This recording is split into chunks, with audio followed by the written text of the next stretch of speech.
Welcome to the Snide Show. Welcome to the Snide Show. Welcome to the Snide Show. Movies, clicks, boobies, dicks, reviews, sips, theories, rips, big news, tips, doobies, shits. Welcome to the Snide Show. Hello, and welcome, one and all, to the Snide Show, or should I say the Snide Stream team. Tonight, we're welcoming back the one and only Shaun Corley, a fellow curator in the world of consumption, prolific writer out there about comic books and TV, niche programming. I love it, and I'm so happy to have you back, dude. Well, thanks. I'm so good to be back, man. Yeah. Awesome. And you can find him at Corley on the Shore out there on the interwebs, dishing out the reviews, the theories, everything you could want to know about, a unique perspective on things like Star Trek, Marvel Comics, and shit. Again, it's good shit. And tonight, I'm bringing to the table a hefty double dose of topical punch. But before we get into that, slice of life, what's new in your world, Shaun? Well, I've mostly just been plugging along at Screen Rant, where I'm a senior writer there. I actually have just had a list published, and I actually shared this to my Instagram. I don't know if you saw it.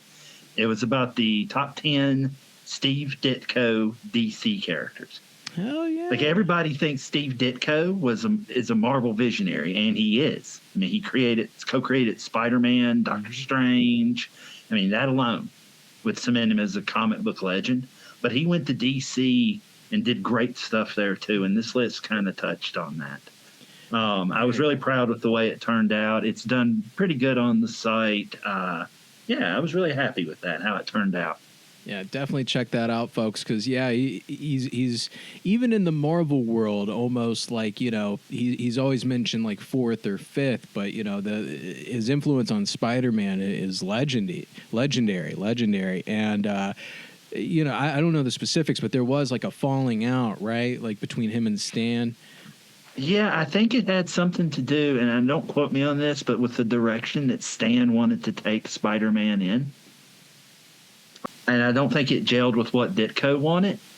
And it's really interesting because after Ditko left, and I don't remember when this was, what issue it was, but he did leave. And I believe the artist that came on after him was John Romita Sr. Mm-hmm. And the change between Peter Parker's Spider-Man under Steve Ditko and when Peter Parker's Spider-Man under John Romita were like, I wouldn't say they were two different people, but John Romita evolved Peter Parker because under Steve Ditko, Peter Parker was like the stereotypical dweeb, had the glasses, was constantly getting picked on, things like that. And when Romita took over, he kind of, I don't want to say, he made Peter Parker into like a kind of a heartthrob a little bit. Like Peter lost the glasses. He kind of lost the mousiness. He met Mary Jane. He met Gwen Stacy. Got snarkier. Yeah, he got even snarkier, things like that. Yeah. So, Steve left over a falling out with Stan, and you're right, and I think that may have been part of it, was the direction Stan wanted to go in. Well, what he was doing was after he left Marvel in the mid-'60s, he went to DC, and he created the Creeper, Hawk and Dove, I think Shade the Changing Man. He created an incarnation of Starman. But then he also went to work at Charlton Comics after he left Marvel. And I don't know if you're familiar with them or not. They got absorbed later, right? Yeah, they created in the mid-'60s a line of superheroes that was like Ted Kord, the Blue Beetle, the Question, Nightshade, Captain Atom. And they didn't last very long. They're superheroes. And then in the early 80s, those superheroes were bought, the rights to those superheroes were bought by DC. And then they just incorporated the characters into the DC universe. And then those characters, a lot of those characters from Charlton, formed the basis for Watchmen also. And I'm sure you probably were aware of that. Yeah. Absolutely. That. Like little bits of that, just in passing. I've read, you see a character and you're like, well, what's their background? You look it up and you're like, oh, that was originally a different company and they got absorbed by one of the bigger guys and they did some cool stuff with them here, hopefully. And that's really interesting. Yeah, I didn't know that Ditko created Hawk and Dove. That's cool. That's cool. Wow. That's really cool stuff. And we'll get into more comic book lore later on in the show. We're going to talk about Deadpool and Wolverine, and I'm going to pick Shaun's brain about some thoughts. And hopefully by then, AC will have joined us. This episode is brought to you in part by Savvy Sisterly Sales. Discover handmade gifts, art, and decor crafted with love by Savvy Sisterly Sales. From thoughtful keepsakes to charming handmade pieces, Savvy Sisterly Sales offers unique creations made to brighten homes, celebrate special moments, and support meaningful local shopping. Scan the QR code to browse their latest items, follow along on this journey, and find something special for you and yours along the way.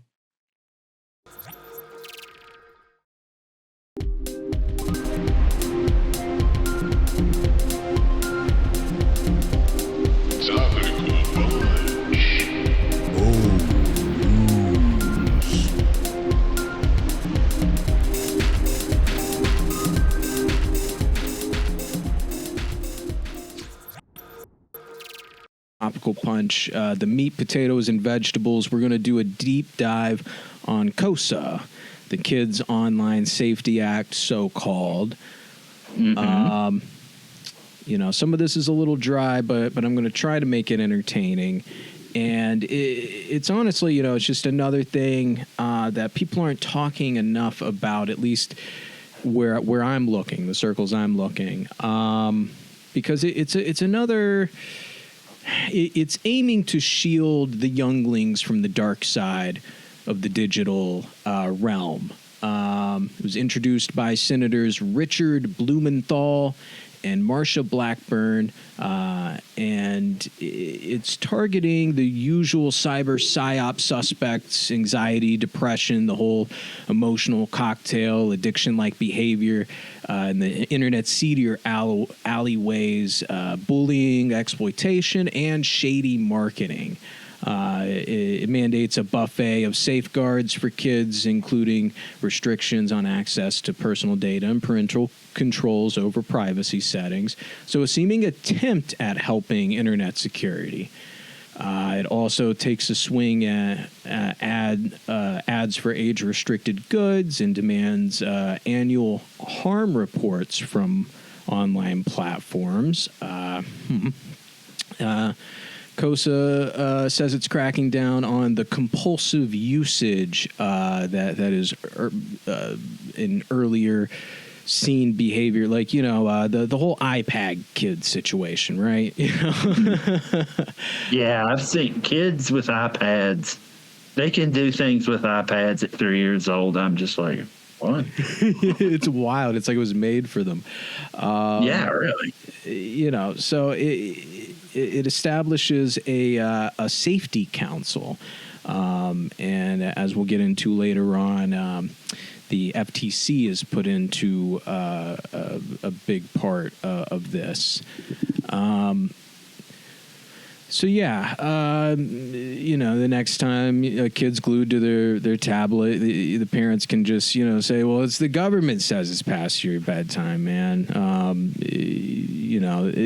it's, they're saying it's up to the platforms to act in the best interest of minors.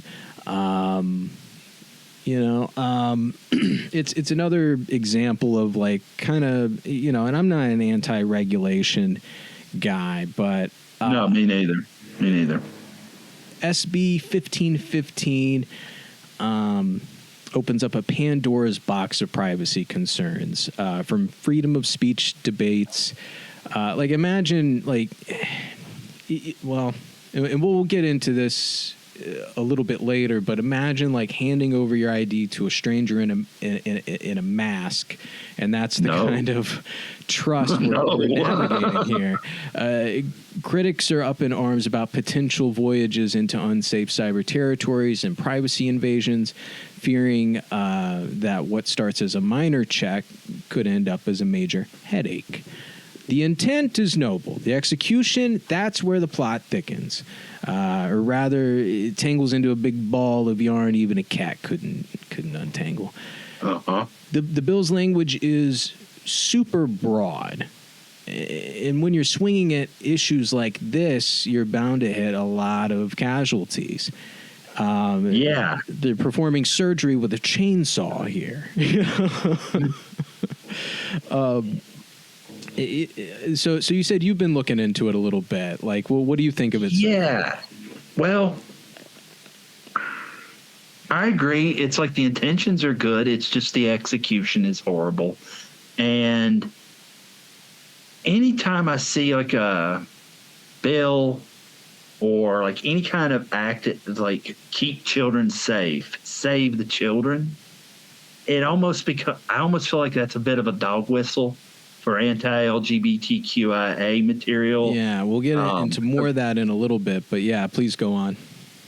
Because I noticed that what you mentioned that one of the people that introduced the bill was Marsha Blackburn, senator from Tennessee, notorious anti-LGBTQIA. Wow. And as I was looking at information about this earlier, and again, it was on the Wikipedia. Marsha has allegedly said that this bill would do just that. It would keep out like transgender content, gender affirming type stuff. Mm-hmm. Even though her office later said, no, she doesn't mean that, but who are you going to trust? Like what's that? Who are you going to trust? Like what she said, or what a bunch of people are like, oh no, this is what she meant. Yeah, I'm going to trust what she said. She said the loud part quiet and the quiet part loud. Yeah. So these in getting into more of the fundamental issues with all of this is that the platforms could be slapped with liability suits for content that harms kids, even if they thought the user was an adult. Verify everyone's age. But it doesn't say how.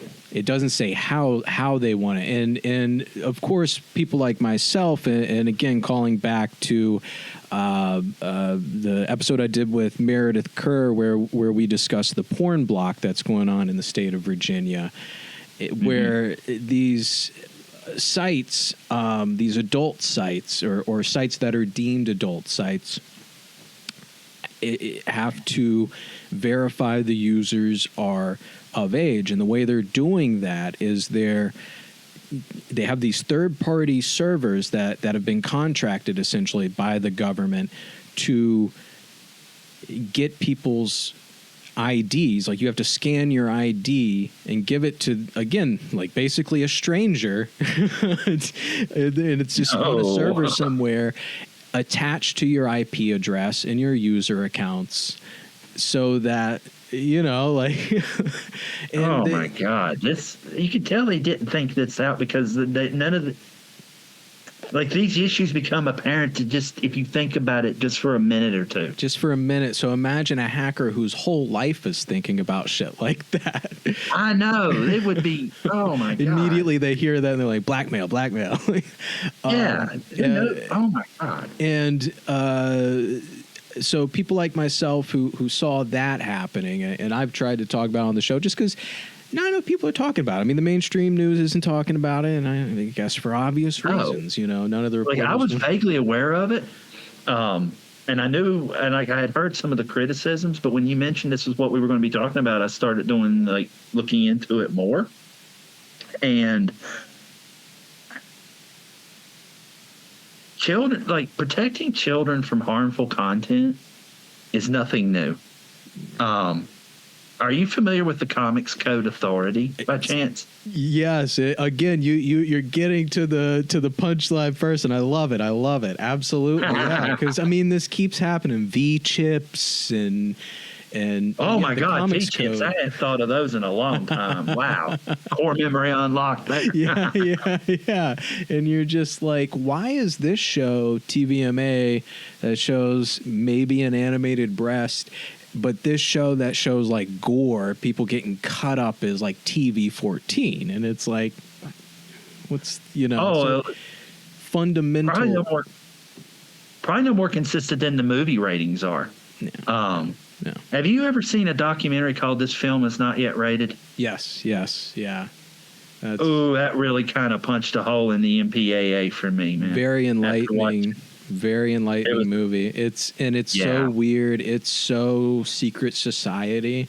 It's right. It's more secret society than like the Bilderbergs. Like they shut down streets and streets and streets, like away from the building to do this, to rate the movies. It's so weird. They got the secret handshake. And it's and it's Orwellian. And this is getting even more Orwellian. This big brother on the computer, like, like, prove to me you're not a toddler. Are you over 13? And it's just like we see how that works with like robots and stuff. Bots, get past that shit.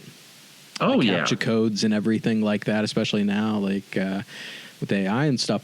But so the thing is, like, there's the censorship aspect of it, the privacy security aspect of it, and then the market concern as well. So again, they've left it to dispel or quell people like myself, who are jumped to like, being very concerned about these authoritarian things. They're like, no. There's nothing in the bill about ID verification. But part of the issue with it is it tells you these platforms and these companies are going to be liable if anything happens, but it doesn't say how they should deal with it. And so it's going to be up to them. So instead of there being like one or two contracted companies to take in IDs, you're going to have a whole market of different companies trying to figure out the age verification. And here in a little bit, we're going to get to specifically some of what has been proposed, and it's insane. It's absolutely insane. But bringing that market into being, that basically any company that's going to operate online and appeals to adults at all is going to have to deal with this liability. And who's going to be the first to go? Walmart, Amazon, or the little dildo shop that's operating, through eBay or whatever?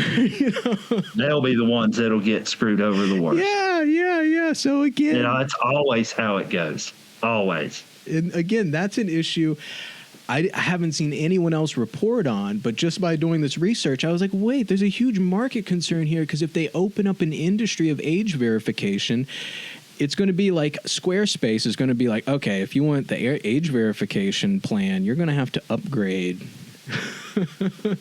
Yeah, that's just it. And maybe the bill is ostensibly there to protect children, but it maybe like on the side, it's there just to create this brand new industry for the tech bros and stuff to come into. Exactly. One of the many tentacles that are coming out of this issue, this non-issue with a non-solution. I had not considered the market concerns about when I was doing my research earlier today on it.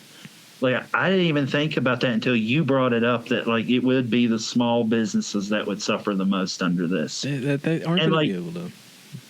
And when they talk about sites having to appeal to adults in any way, what about sites like where I work for, Screen Rant, or Comic book resources, Bleeding Cool, any of the major comic book. Yeah. I am a niche grassroots media company that is just now getting a foothold that is ostensibly to appeal to the adult audience that is neglected. And so, again, that was something, as I was talking to my lady earlier, like while I was talking to market concerns, I'm like, well, I'm doing like an adult comedy company. Like, yeah. Wait a second. I mean, this is putting a target on me, bro. They kind of did. All right. I just got word from AC, so I'm going to bring him into the call here. AC, meet Shaun. Shaun, meet AC. Let me see. Pleasure to meet you. This infinity here. The infinity. By the way, nice to meet you. Same. The Infinite Podcast. We got all these little screens going. Yeah, man. It's all right. So we'll do this. Is there a way to pin people? See, in Zoom, I've been learning Zoom. There's a way to pin people. So pin you guys and hide me. Talk, AC. Talk about what? I don't know. See, I can only pin one person at a time, apparently. How do I get into a grid view, but also hide me? Goodness, I can't believe this is happening live. I'm so embarrassed. Live and uncensored. All right, now talk, AC. All right, go on.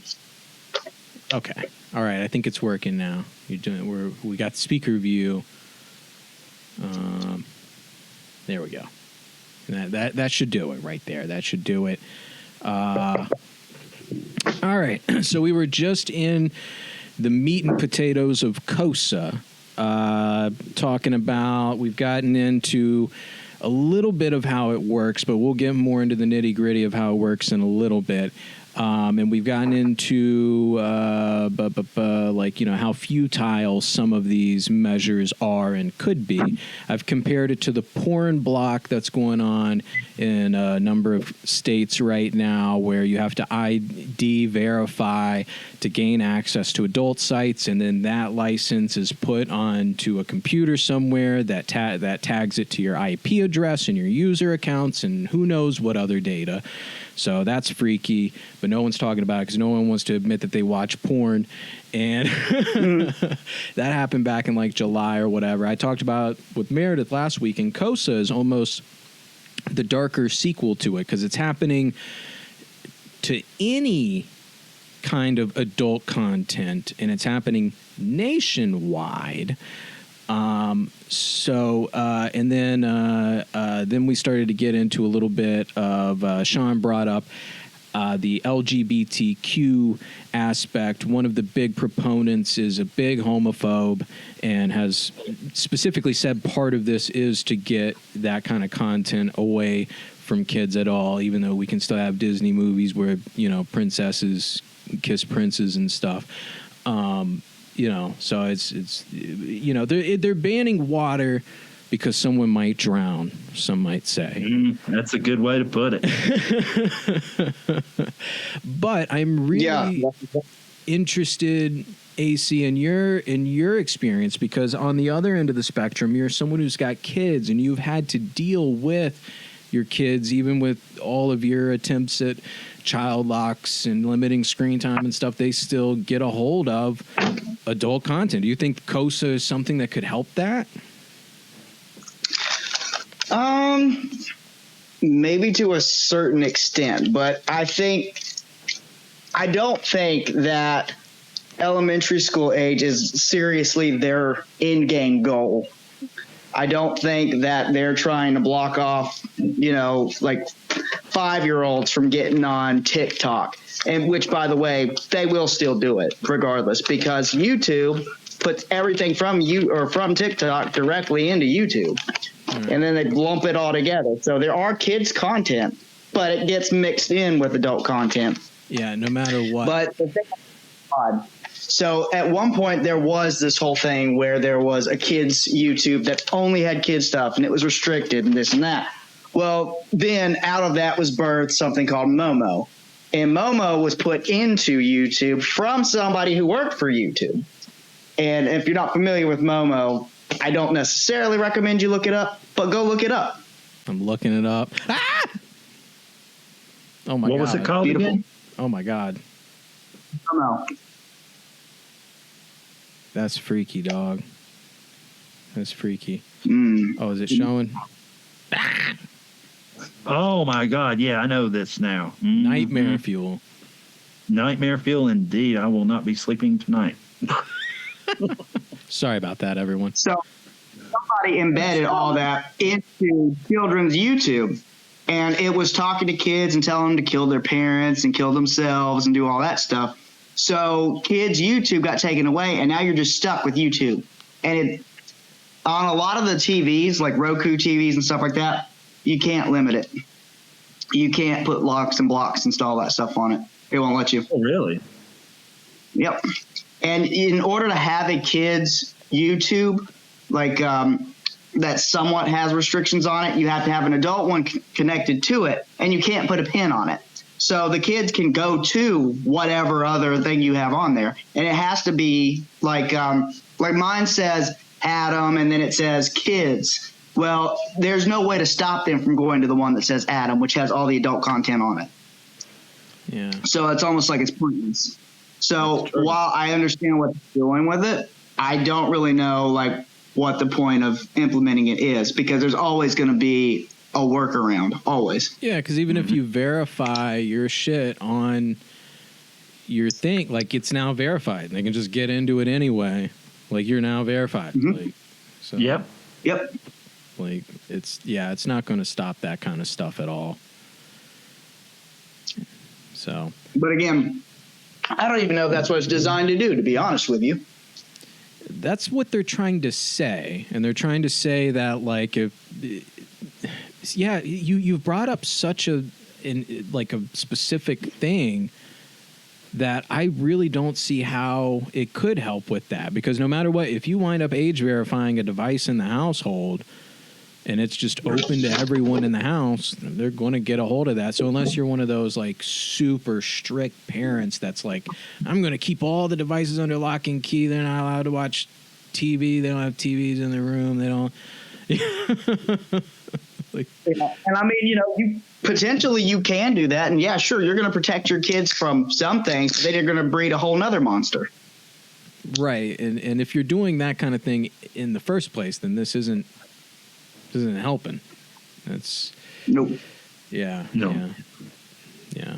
So covered platforms must act in the interests of minors, taking measures to prevent and mitigate potential harms such as mental health disorders and addictive patterns of use. So like it's going to limit the amount of screen time unless you verify your ID. That's one of the things. And again, in the specific thing, and everyone who's a proponent of it has been specifically being like, oh no, it doesn't say anything about verifying your ID, but there's really no other way to do it. And Cory, when you were telling me about the ID part, identifying that they would have to like register their ID, I didn't see that in the bill. When I looked at it at Wikipedia, I had to kind of like things that, like I said, just think about it for a minute or two, and then you can just see all the holes that come out in this. Yeah, because they don't specifically say that, but they say that any like Twitter, Meta, Amazon, Google, and then every other any entity essentially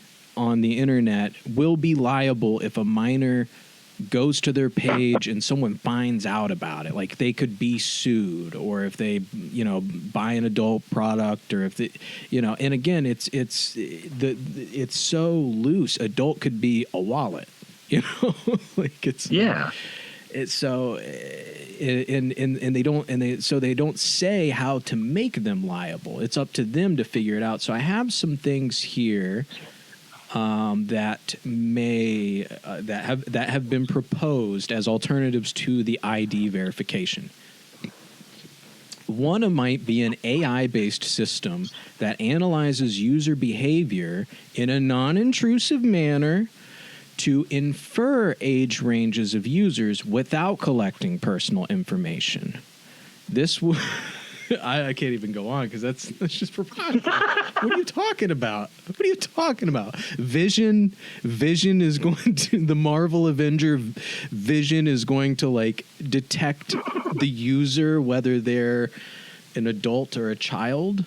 Like, I'd rather it be Vision than Ultron. yeah, it sounded more Ultron. KOSA, yeah, KOSA is Ultron. Oh my God, I wanna see that cartoon now. I mean, Well, now it's probably good somewhere. yeah, right. So in this one, I don't really get either. Platforms might focus on enhancing digital literacy and parental control features as a response. So like what you're talking about, Adam, is like Roku and Google would have to figure out a way for it to make sure that what the situation you were talking about doesn't happen. So like a PIN code every time someone uses the Roku. Like every time you pick up the Roku remote, you got to put in a PIN. Yeah, and I can promise you more people are going to be mad and irritated about having to do that than they're going to want to put in to monitoring what their kids are doing anyway. Yeah. But, as a parent, a good way to alleviate some of that is to monitor the time, not necessarily every last thing they're doing, but how much time they have with a screen. And then the other thing, how many kids under the age of 16 need to have social media accounts and need to have cell phones unless it's for emergencies? Oh, because they're dope ass influencers and dancers and shit. Even adults, So the screen time thing is a thing that I think is discussed in the bill, or at least has been discussed around the bill, that the screen time thing is going to just be implemented. Like, to not have too much screen time, things are just going to basically get locked up. Like they're going to be, because part of the thing is they're trying to limit like children's use of the screen and the internet and stuff. So there will probably be like some sort of time lock feature on things. Again, I don't know how this could be fucking implemented in a way that's like you said, that people are going to be cool with and not just pissed off about. There's no way that they can, because I can tell you right now, even me, as much as I binge watch stuff, there's no way that they're going to differentiate between whether the kid's watching it or whether the adults are watching it, and to what degree. And again, even if they were to put the whole, well, you got to have an ID. You know how many parents leave their wallet stuff unattended, like even overnight, and how easy it is for a kid to go get that ID, go log into whatever they wanted to, and it doesn't matter. Yeah. And there will always you're be telling me who is going to be responsible for the kid logging in with the no, you can't do that. That in and of itself, it would be fraud, which is also illegal. Am I right? Yeah. So getting into the data shit, because that's part and parcel with all of this, is again a big ball of fucking, I don't know, like an impossible knot. What's that impossible knot from mythology? Anyway, it was a really difficult knot, and it was really important. But I think Hercules, you talking about swung his sword and he cut. Was that Hercules? It was Alexander the Great. Oh, Alexander. Okay. Mm-hmm. Anyway. A little rusty on my mythology. Anyway. So it's a bunch of different issues. And part of it is the data and security thing, which is that no matter what process you put in place, whether it's a bot or some sort of ID verification or the next thing, which is anonymized data. So basically, it would just automatically suck up your data like to figure out who the fuck you are, which is pretty. It's a thing that's already being done with like cookies and whatnot. But these would be like government contracted cookies essentially that would just like suck up whatever data. Like as soon as you log into a thing, it's got the IP address, it's got like who's in there, who's the guy got the Amazon account, who's got the Google account. Put it all together. Who is this person? But it would be anonymized. It would be encrypted, so no one would know if they got the server. Which that's the thing is, all this data would go onto a server somewhere. It just has to. That's the way this shit fucking works. And then that server is sitting there with a bunch of precious data that hackers are already drooling over. And they could just fucking go and get that data, get a janitor's job over there, fucking put in a thumb drive, whatever the fuck they do, you know, and get that data and exploit people and sell it on Telegram or whatever, but not if it's anonymized, right? So companies might develop methods to use anonymized data to enforce safety measures without directly identifying or verifying the ages of the users. It'll do it, but just not directly. This could involve patterns of use that are indicative of minor-specific behavior. Again, it gets into the AI thing of like, you know, but also, again, obviously the location, IP address, all that kind of stuff. Who's got an Amazon account? Who's got a Google account? You know, to figure out who's under the cup. You know, because, and I wondered about that. You see sometimes on like Facebook and Instagram, like, hey, you want to do end-to-end encryption? You want to be anonymous? You want this data to not be saved anywhere? And you're just like, well, then how could it be a message that someone's reading? Like if it's encrypted, what are you talking about? Like, I never understand. And like they were talking about like patterns of behavior usage online. What this really reminds me of also is like banks when they like monitor your spending activity to like find fraud and stuff. That's what it reeks of, or at least that's what it sounds like to me. That's right. I think you're right. That's exactly what it is. And trying to see like, oh, is this person a kid because they're going like SesameStreet.com? Or are they an adult because they're going to look at lawn chairs? I don't know, man. I don't know. That's all of these things aside, and these are the things that aren't ID verification. And so I don't see how any of that is going to be as effective. Unfortunately, the ID is really the only way to be sure, and that ID registered to a user that's registered to a device, right? But as Adam said, he'd still be logged in on the Roku in the living room where they can get a hold of it. They can just get a hold of it. Yeah. What are we talking about here? What are we talking about here? Something very poorly thought out, that's why. Very. And it's basically like approved because it's very bipartisan for some reason, somehow. Until the LGBT thing happened, but that was like quickly, like they were like, oh, we rewrote it and it's fine now. And then you go back and you look and you're like, I don't see what's different. I don't see. I think part of the problem for me is this. It's like the pornography question. What constitutes pornography also? Like,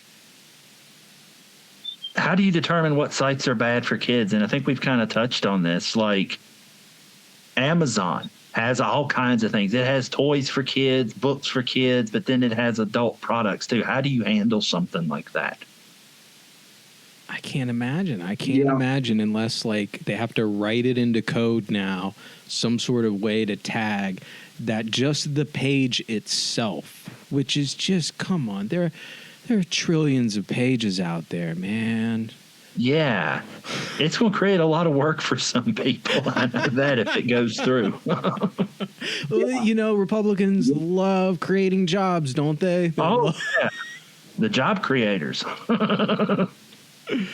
Oh boy. Yes. Can you imagine what a Google search would be like then? Yeah, like, is it going to be like on Norton, like every other thing is like, yo, this is suspicious. It's going to like kind of blur. It's going to blur things like the safe search on Google and stuff. But it's going to be mandatory unless you give them not your ID, because that's not what they're saying. Mm-hmm. Well, good luck to whomever gets tasked with that. Yeah, really. This is like potentially like some speakeasy, like prohibition, like alcohol prohibition shit, right? Well, we're in the 20s. Isn't that when prohibition passed back in the 20th century, back in the 1920s or something? Like the 20s are the decade for You're prohibition. blowing my mind. You're blowing my mind right now. The cycles, dude. The cycles. Oh my God. I know. It what goes around comes around. It's like I was telling you earlier, like the comics code. Like that was another tool to protect children from bad content, to stem the flow of the rise of juvenile delinquency, and it really didn't. It was all hysteria. Hey, don't say zombie. Zombie, that's an X-rated word right there, zombie. And so were vampires and werewolves, too. Oh, my God. Wow. Yeah, it's... What a world. Bonkers. What a world. So spread the word, folks. Spread the word. You know, I don't know. This is another issue. I don't know what the hardcore solution is, except... Like Adam said, it being like on the parents and them just doing the best that they can, you know. I mean, the platform should be held responsible, but not by like the FTC or the FCC, not like that, like, right? Like what do you say, AC, as far as like a like solution? Because I mean, it's got to be somewhere between the parents and the platforms, right? They both have a little bit of responsibility. Yeah. I mean, there's got to be a little bit of both, but I mean, if you're not monitoring your kids, they're going to get into whatever. I mean, it's just as simple as that. They're going to look for whatever. But then the other side of that token, if your kids come across stuff that they shouldn't, or that's, you know, either risky or could be violent, then it's your job as a parent to educate them on what that means, why is it there, how to take from it, you know. Yeah. Otherwise, okay, so they're caught up and you're trying to prevent it, but they find it anyway and you don't address it. I kind of think you're going to have another really bad situation on your hand, because that's how you get into situations where kids reenact things that they see because they don't know what it means. Yeah. Mm-hmm. Yeah. Good point. Excellent point, actually. I remember, just to kind of along those lines, when I was a child, I was watching TV with my parents in the den once, and I don't remember what we were watching, but it was a TV show, and it was like the opening credits. They would have the name of the actor and then who they were playing. And I remember asking Mom and Dad, what is that? What does that mean? Why are there two names there? And they explained to me that, hey, these are actors. None of this is real. All of this is fake. These are actors. They're paid to do this. And I don't remember how old I was at the time, but something just clicked in my head and never had a problem with it after that. And I think you're absolutely right. You talk with your kids about these things. And my mom and dad did. They gave me enough credit. They gave me enough for having enough intelligence to comprehend this. And I actually really appreciated that. And and I think part of it is I don't have children, so this may be me speaking out of turn, but it's giving kids credit for being smart, for being sensitive, for knowing things, and having the ability to talk to them about these things as well. I think that's really important. Absolutely. Yeah, because, you know, especially when it comes to kids, you know, how do you think they're going to learn respect? How do you think they're going to learn, you know, how to grow up? They're always going to learn on how you treat them. So if you treat your kids, you know, well, I think that you'll understand this. I'll explain it to you. They understand it. Then maybe as an adult, they'll do the same thing. I feel like a lot of people now, they look down at their kids, or they look down at kids in general. And so that's why you have this generation of kids that are getting into more trouble, that don't know how the world works, that don't have a good understanding, and then they just don't care because nobody takes the time to nurture that, support that, and then grow that, like what you were saying. Yeah, exactly. Wow, you two have been the perfect ones to bring on for this topic. I think, you know, very level-headed but critical look at this, which I don't know how else to be about it. But yeah. So, but I think we've said all we can about this, and so folks, spread the word about this crazy legislation, and you know, try to be a part of the solution wherever you can, and because the solution I've seen is VPNs. Everyone's like, well, just use a VPN, just use a VPN. And as I say to AC a lot of the time, you know, get a new one, you know, get this thing. That's not a solution to me. That's just, but maybe that's the communist in me, but like, to me, that's not a solution.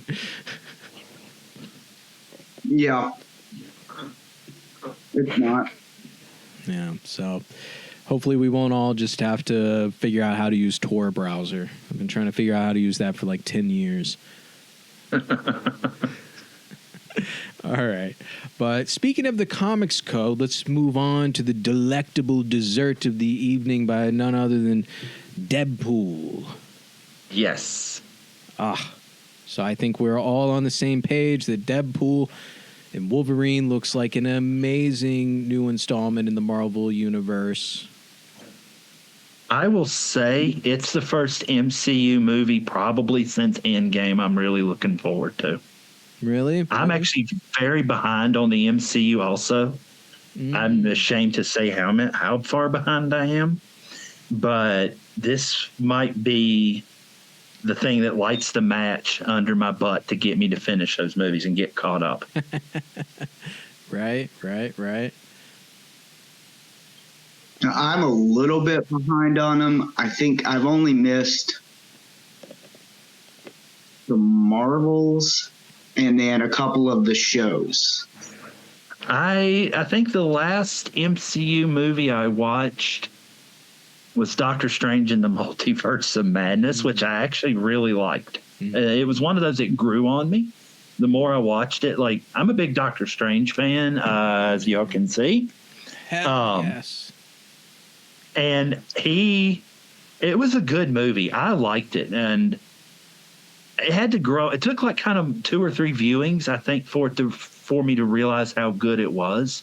But that's the last MCU movie I watched, and I think the last show that I watched was Moon Knight all the way through. Oh, Moon Knight was great. I'm really torn on Moon Knight, actually, now, the show. Like, it was good, but it didn't feel like the Moon Knight of the comics necessarily. Oh, sure. Like, Stephen Grant is not like a shop owner. He does, or a shopkeep or whatever he was in the show. He's like a suave, like, millionaire. And that wasn't what we got in here. And then Jake Lockley was saved till the very end. And Mr. Knight really wasn't. It didn't feel like the Mr. Knight of the comics either. Right. So I liked it at first, but the more I've thought about it, the more issues I think I've had with it. Yeah. As Adam knows, I'm pretty easy to satisfy, but I know when something's great if I want to go back and watch it again. And there's been a lot of like MCU stuff I haven't wanted to watch again in a while, but it's been great. Like I've loved all the shows except for Secret Invasion. I heard that was bad. Honestly, and it's the stupidest thing, but the how they use the AI art at the beginning. It just sat wrong with me. It just sat. It's like from immediately, I'm like, oh man, I'm not gonna like this. Like, I don't know why. It just really. And then I got to watch it a couple episodes, and I was just found myself not really caring about like anything that was happening, and I'm like, this is not great, is it? Have y'all seen Echo yet? Yeah. No, Have you seen it? I haven't either. So no, you guys haven't seen Echo. It was pretty No, good. Not Both Echo and Miss Marvel, like, they were great up until like the very end, and both of them kind of had that third act syndrome where it's like, what? Like, I didn't finish Miss Marvel. I only got like a few episodes into it. Yeah, that's how I was with Secret Invasion. Adam, so what was the last show you watched, like, completely? Secret Invasion. Oh, yeah? Did you like it to the end? I watched it all the way up to the end. The problem that I had with it is it didn't really have a whole lot of soul in it. It was lacking a lot of meat. Mm-hmm. Like, story to it, but it wasn't very substantial. Yeah, that's how I felt. Like, as I was watching, I'm just like, wait, why do I care? Wait, what is happening? Like, it just couldn't hold me. And I think maybe it's one of those situations where I built up in my head what I wanted it to be, and it just didn't really deliver on, like. But I'm going back to it. I'm trying to get everything caught up for Deadpool, because Deadpool has a lot of stuff in it. The trailer, the new trailer, it seems to have a lot of stuff in it that's calling back to even some of these missteps in everything, and like that it's going to be one of those, to get all the jokes. I feel like I need to go back and watch everything just in case they throw in some jokes, making fun of like Moon Knight or She-Hulk or whatever. I feel like they're going to get into it. Have both of you guys watched She-Hulk? Did y'all watch She-Hulk? Few episodes, just a few. I've only seen a couple episodes of it. I haven't watched it all the way through. So its third act goes off the rails, but in a very purposeful way, and reveals something that I think will be integral, because a lot of these things, I think the heart of it, and I'm not the first one to think this, because new rock stars and Screen Crush have said similar things, and Fat Man on Batman. Everyone is kind of touching on this multiverse fatigue, and everything has felt so kind of like they know where they want to go, and they're trying to connect these dots, but then you have artists and auteurs that kind of want to do their own thing, and they're trying to find this happy medium between the studio and the writers and creators, and that is resulting in just this chopped up storytelling, and it's very formulaic, but also, they try to subvert your expectations sometimes, but again, like, sometimes it just falls short, and it's just very messy. Yeah. I saw an article today, I think, or it wasn't an article, it was just like a blurb, and it was from Mark Ruffalo, I believe, and he said he felt that the shows are kind of what have watered down the MCU, because the movies, there was like wait for the movies, like not like big waits between them. Like, you would have like one movie come out like February, another that summer, and another in the fall or around winter, and they felt like events when they happened. But then you have the shows, and you have to watch the shows to understand the movies, and that's really, I think, just asking a lot of people. I mean, for comic book fans, it might work, but I just don't think a mainstream audience is really going to go for this. Not like they did up through Endgame. I think it is fatigue a bit. And Deadpool and Wolverine could, I think, just by virtue that it's knowing what it's doing, that it's very meta, very fourth wall breaking, this could really be a fun movie, I think. Oh, yeah.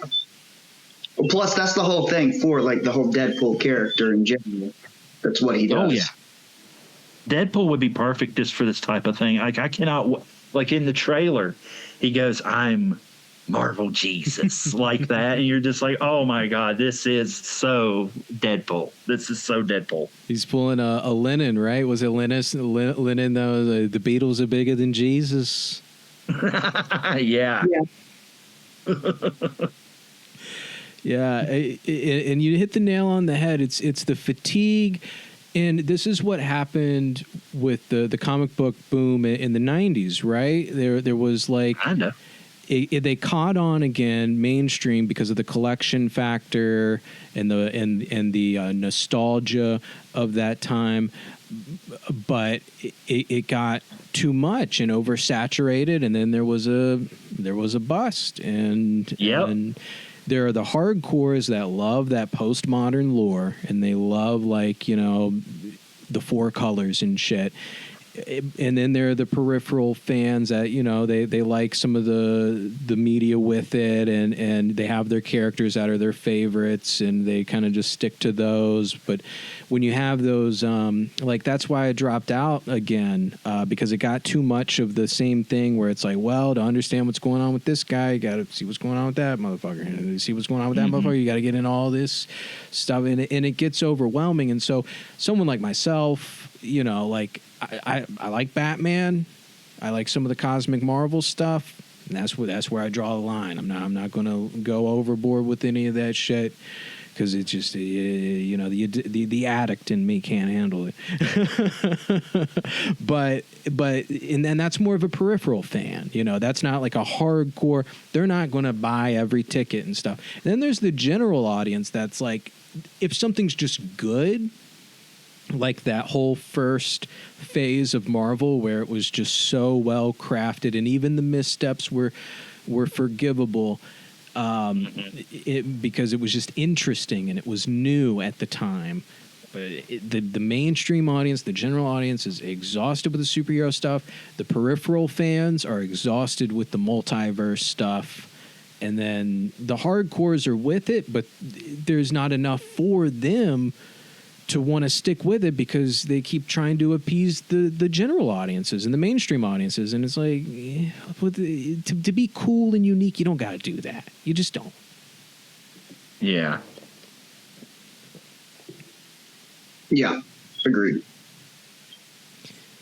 And so on that note, as far as the lore is concerned, they're doing a little bit of, what is it? Where in the comic books, he's not so much Marvel Jesus. If anything, he's more the Marvel Antichrist, right? Where he's like Deadpool kills the Marvel universe. Is that what it was? Yeah. Yeah, so there is a... Mhm. And he does. I had heard. And I believe... Oh, go ahead. No, you're good. Go ahead. Oh, I had just heard rumors that Deadpool 3 was loosely going to, or Deadpool and Wolverine was loosely based on Deadpool kills the Marvel Universe. Yes, I've heard that as well. Cool. I've I've heard never read that story, quite a few. though. So. You didn't read the story? Nah, I haven't read it yet, no. Yeah, it's a pretty cool story. It also leads into him, marrying Death. Ooh, I bet that pisses Thanos off. It does. Yeah, I've heard about this. That would be a really cool Easter egg to put in Deadpool and Wolverine, like something like, yeah, I don't know, about Deadpool getting on with Death. I mean, I know in the movies Thanos didn't worship Death, but that still just be kind of a cool thing to slide in there. In one of the universes, maybe he does, because this is going to be like a good... I don't know if this is going to be the cap of the multiverse saga, but this is in league with the multiverse saga that MCU's got going on. What were you saying, Adam? I was also going to say, you have to remember that Thanos still comes back. He's just no longer the Mad Titan. Yeah. He comes back in different ways. Mm-hmm. He's back in the comics right now. There's like a mini series, Thanos. Have you read it? I haven't read it yet, but I do know of it. Yeah. It's pretty good. It's been good. I've enjoyed it. I plan to read it. I've read volume 1. That's the only one I've read is volume 1. Is this a new volume you're talking about? Yeah, it's a mini series actually. The one that's running now. It's like a 4 or 5 issue mini series. Okay. Do you remember what it's called? Yeah, that looks like that might be it. Thanos. But basically, I don't want to spoil it if y'all are going to read it. But we're good with so far. spoilers here on Snide Studios, just because, like, for me personally, it makes me more interested sometimes. Right? Yeah. Occasionally, because even like I still don't know how it's going to happen. Like for instance, Loki, which was my dive back. I noticed in the Deadpool trailer they're doing a little bit of the TVA, which is prominent in Loki, and so I felt like I had to go back and watch season 2. I had already watched season 1. But I went back and watched season 2, and the way that ends was spoiled for me just in a headline and a thumbnail, how it happens. But it was still so cool to see how it came together. Adam, what's your position on spoilers?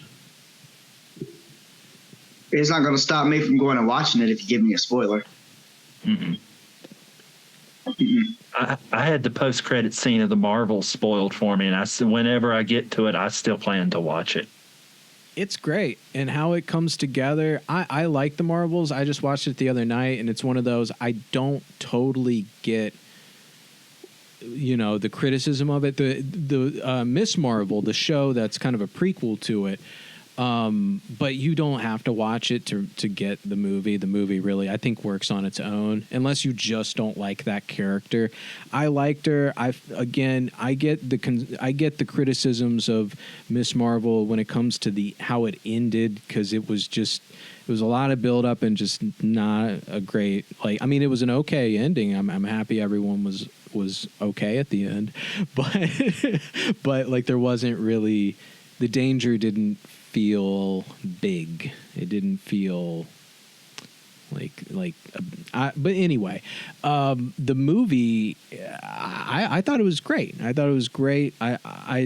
don't totally get the criticisms of it necessarily, even the people that I respect their opinion. But it's subjective, right? It's all subjective.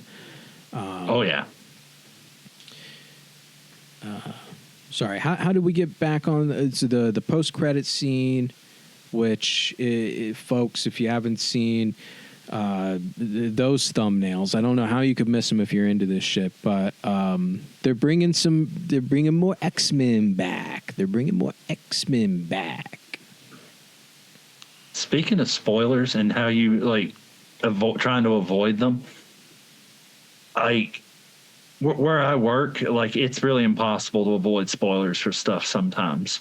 Like articles that'll come out, like, but like for Star Trek, for instance, I do a lot of articles about Star Trek comic books.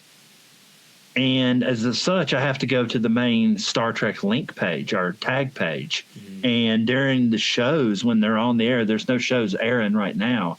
Like, stuff gets spoiled for me all the time. Mm-hmm. And I'm just like, But at the same time, I'm like, okay, that makes me maybe want to watch it a little bit more now. Yes, yeah. And that's usually my thing. And that's kind of back in the day, that was more of the thing, right? Like, 90s and shit. Like, that was more...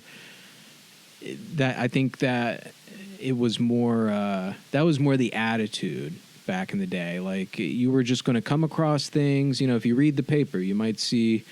a movie review, and the movie reviews used to just be full of spoilers. That's basically what they were.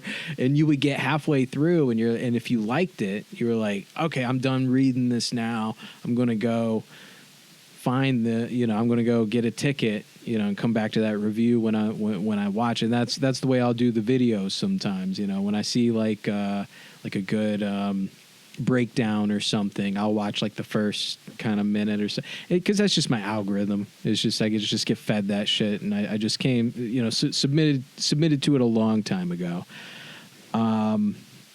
So yeah, I read Thanos Volume 1. I think this is like kind of a reboot of that, and that's really interesting. There was it. And it crossed over with Cosmic Ghost Rider, and that's what got me onto it. Thanos and Baby Thanos are quite prominent in that series, and that's just really interesting. And that gets into the multiverse stuff very interestingly as well. you can kind of see some of where that, and I think it actually might have crossed over with Deadpool Kills the Marvel Universe. Or at least like there were some aspects of it that were called back to. Let me see when that came out.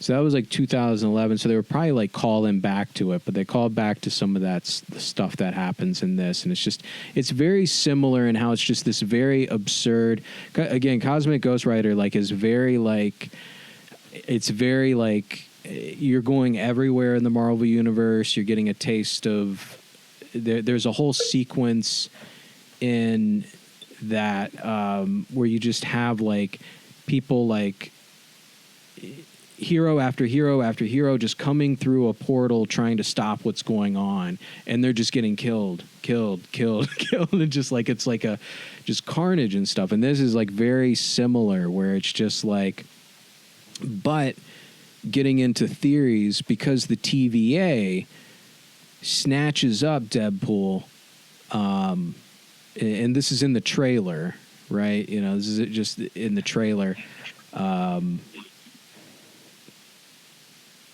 He's snatched up by the TVA, and it seems like he's going to be like a mercenary for them to go through alternate timelines, aka old movies, and just start icing people to correct things, I guess, back to the sacred timeline or a version of that.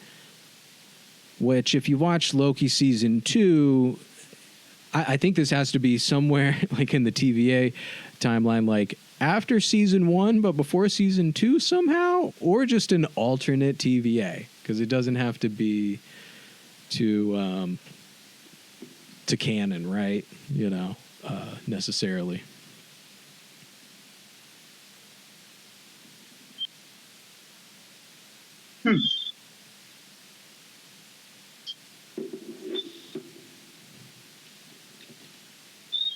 When you all were looking for the Deadpool trailer, did you find like these kind of fake trailers for it that fans had made? Every Yes. movie. I saw one and it actually fooled me. I thought it was the real trailer. I was like, some of this feels a little off, like because there was a lot of imagery from previous X-Men movies, and particularly with Wolverine in them. And I was like, wait, are they bouncing around through time movies and stuff here? And then I realized, no, this is just a fan trailer. This is the stuff spliced in. And then I found the real trailer. That's hilarious. No, they're getting. I mean, AI helps with that a little bit, but Yeah, it was some serious AI used in these trailers. Yeah, in the trailer, I don't think they specifically say they're the TVA, but it's the same, like, riot gear. There's this guy who I don't know if he's going to be, I think I saw somewhere he's going to be Paradox, which is an alternate form of Mobius, which is the Owen Wilson character in Loki. And they're basically going to just, like, you know, and again, this is a theory. I don't know how much of this has been confirmed, but just from what I picked up. And then the Fox logo. So that's Paradox, apparently. Okay. The guy to the left of Deadpool, and he's an alternate version of the Owen Wilson character. And then look at this fan-made poster. Where they just took Loki That's out. pretty cool. And they put Deadpool in there. And this collar that he's wearing, you know, I guess they got that from the other Deadpool movie, the one that, like, you know, the collar that, like, stops your healing or your powers or whatever. But there's something going on where he, like, and I don't, you know, I'm not going to turn this into like a frame by frame breakdown or anything like that. I don't know if you guys saw this in the trailer in the background. Oh yeah, saw One that. of the shots, so cool. But these are just leaked set. This isn't actually from the trailer. This is like a leaked set thing. You can't even see the X. Man, are they like getting rid of screen grabs? Here we go. This is the one I'm talking about. Where they got the X prominently, like back in the day, the X-Men movies, the 20th Century Fox, the X would be lit up for just a second more than the rest of the logo. You know, the X and Fox, and so Fox, 20th Century Fox, or especially the Fox part of it, has been pruned from the Disney sacred timeline because they fucking gobbled up 20th Century Fox and they got rid of the Fox part and they got rid of the old logo, and and so this place is the place beyond time in Loki. The place where, you're when you're pruned, you're transported to this place beyond time, this planet, and it's based on the Kang microverse or whatever, not microverse, whatever it was called. Can't remember. Right. The Kang world. The Kang world. That's going to bug me now. What's it called? The quantum realm?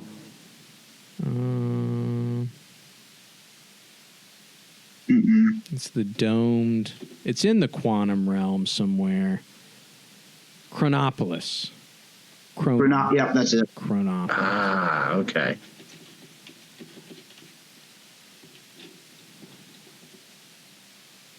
Yeah, so in the comics it's like that, and basically Kang is like time traveled all over different points in time to take important shit, to create his own version of the world, and he lords over it. And in the MCU there's like a similar thing, but it's in the same place beyond time. You remember when we thought it was going to be in Quantumania, and they didn't do it? There's a version of it in the MCU though, like it's they don't call it that, they call it something else.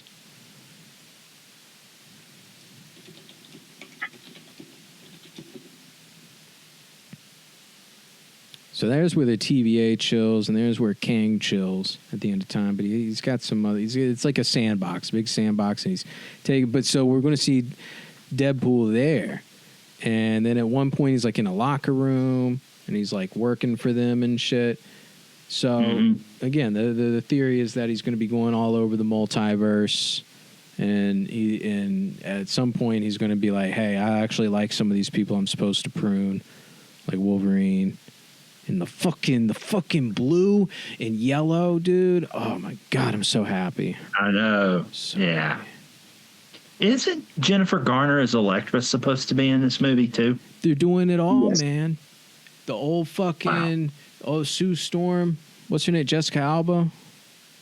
Really? Like everyone's coming back, bro. Oh wow, I didn't know Jessica Alba According was to my coming back. intel, everyone. I don't know how much has okay. been confirmed, but like it's my understanding. Yeah. Sure. Cool. 1,000% for sure on Elektra. I don't know about Jessica Alba for sure. Wouldn't put it past him, but I know Jessica Alba for sure, or Elektra's for sure. Cool. Yeah, they're. Maybe I going- never saw Elektra, but It was sexy. It was all right. You know, for a 12-year-old Cory, it was a cool movie. But looking back, like it was, you know, I don't know. Like it's not great storytelling, and it's not really what you wanted it to be.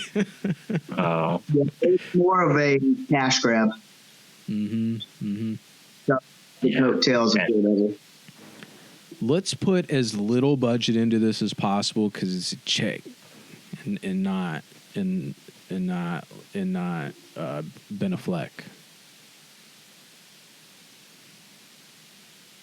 It's just a lot of her cutting up sandbags and reaction shots, and you know, not a whole lot of Marvel, but No. the costume was cool. Back to play Daredevil in it for not even a cameo. Yeah. oh wow. And I didn't hate the Daredevil movie. I thought the little I didn't part either. cute, you know, meet cute fight scene with them was cool. I loved their version of Kingpin. Didn't hate Yeah. didn't hate their version of Bullseye either.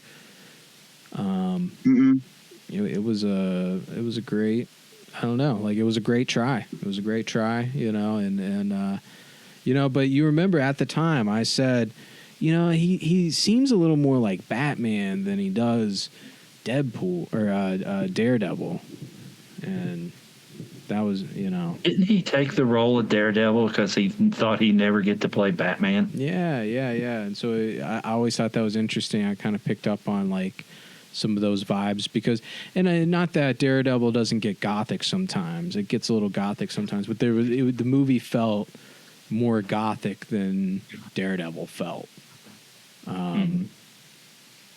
Well, that is until Kevin Smith got a hold of it. Right, yeah. He made it real gothic. Mid 2000s, those are a lot more gothic, a lot more dark. And they started to get into that storyline on Netflix. They didn't really wrap it up. They wrapped up some of it, and now they're going to bring it all back. They're going to bring it all. Right. Speaking of bringing some stuff back, they're bringing all of because for a minute they have, of course, Charlie Cox was confirmed, but for a minute they were like, we're not going to have Karen and Foggy back. We're going to try to find new stuff to do with them, and it's like, what? They were so much fun, and now they're Are they bringing them back now? Now they're bringing them back. Now they're bringing everyone back. Awesome. They're bringing back even Iron Fist, man. You know, hopefully he's going to pass the mantle on or something. I didn't hate that show. I didn't watch it. It was all right. I mean, and again, that goes back to me being easy to. I'm kind of easy to, with a lot of this stuff, easy to not impress, but easy to entertain. You know, it's not always what you think it's going to be. I loved Luke Cage. Luke Cage was cool as fuck. That was a cool as fuck show. What I watched of it, I liked. Yeah, I definitely recommend going back because they're going to somehow bring them back and make people happy, hopefully. But it's they've got an uphill battle ahead of them because a lot of it. And I think it was that third act syndrome where there was all this build up and there wasn't necessarily the payoff. Like, sure, you might have got a cool fight scene, you might have got an interesting twist, but so much of it felt contrived, and they kept building up. There's going to be this dragon. They're going to fight a dragon, motherfuckers. And then they got to it, and they're like, "Look at those dragon fossils. That's sick, isn't it?" And then, like, nothing else happened. And you're like, well, like, you can't set up a dragon battle and then say, oops, we ran out of budget for a dragon battle. He could fight an invisible dragon. Yeah, do something with it, man. Yeah, he's, like, fighting, and it looks like just little bits of force field. Danny Rand was just weird. The casting was weird. Not that the guy didn't do a good job with what he was given, but it was just weird casting. It was weird casting. Shit, man, it's crazy to think that was like almost 8 years ago. Yeah. Daredevil was about 9 years ago, I think. It was goodness wild. Yeah. And then now hopefully they're bringing it back and they're giving it another shot. So, yeah, they're doing Born Again. Yeah. And is that the Kevin Smith one? No, that was a Frank Miller story, Born Again. Frank Miller, that's right. What am I saying? How much they'll actually stick to it, I don't know. Maybe Born Again in name only. I don't know. That's right. Kevin Smith was the Man Without Fear, and I think that's the one they kind of wrapped up with on Netflix. They kind of wrapped up with that, and now they're going to do the Born Again storyline, which is fucking awesome. That's fucking awesome. Yeah, it's a great story. So I can't wait, man. And again, great to have you two on to talk about it. Any last words on Deadpool or KOSA? Let's see. July 26th is going to be a good day. I know that much. Hell yeah, I agree. We got to do like come back to do a post-mortem on that.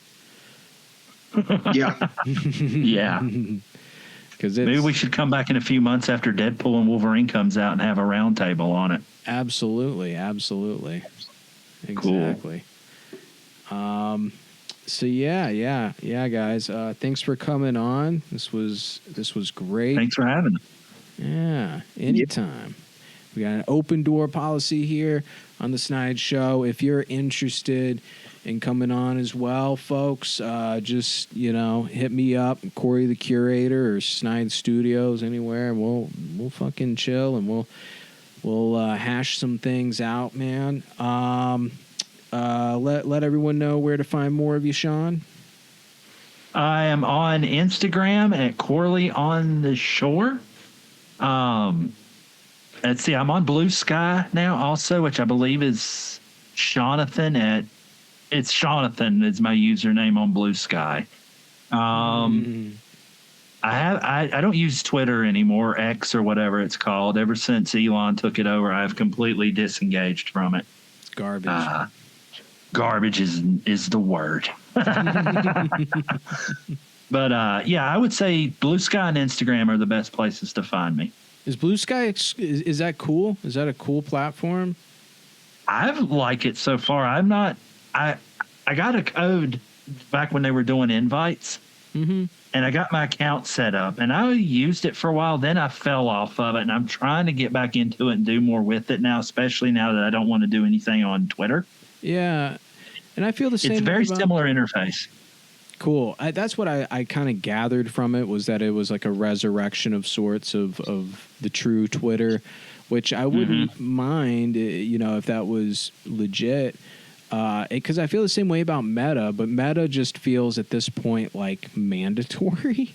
But I hate that. I hate that there's like a thing that, you gotta, and then like, I don't know, man. Like I'm over here trying to do comedy and stuff, and people try to take shit too seriously.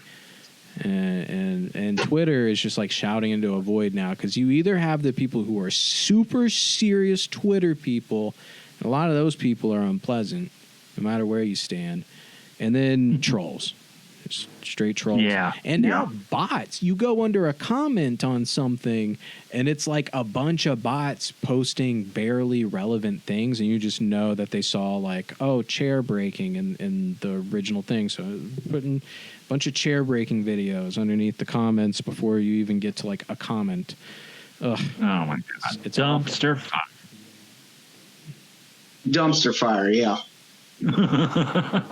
Absolutely. So I'm trying to find a new home. Trying to find a cool place. A cool social Check out media. Blue Sky. I'll check out Blue Sky. We'll get a Snide Studios Blue Sky going on. Turn it into a green sky, a lime green sky. Here we go. Warm sky. All right, and AC, let the folks at home know where to find you and shit if you want people to find you. Well, the only place they're going to find me is wherever they find Snide Studios. Ooh, I like that line. All right, folks. Well, we're going to call it here, and have a great night, everyone, and stay snide.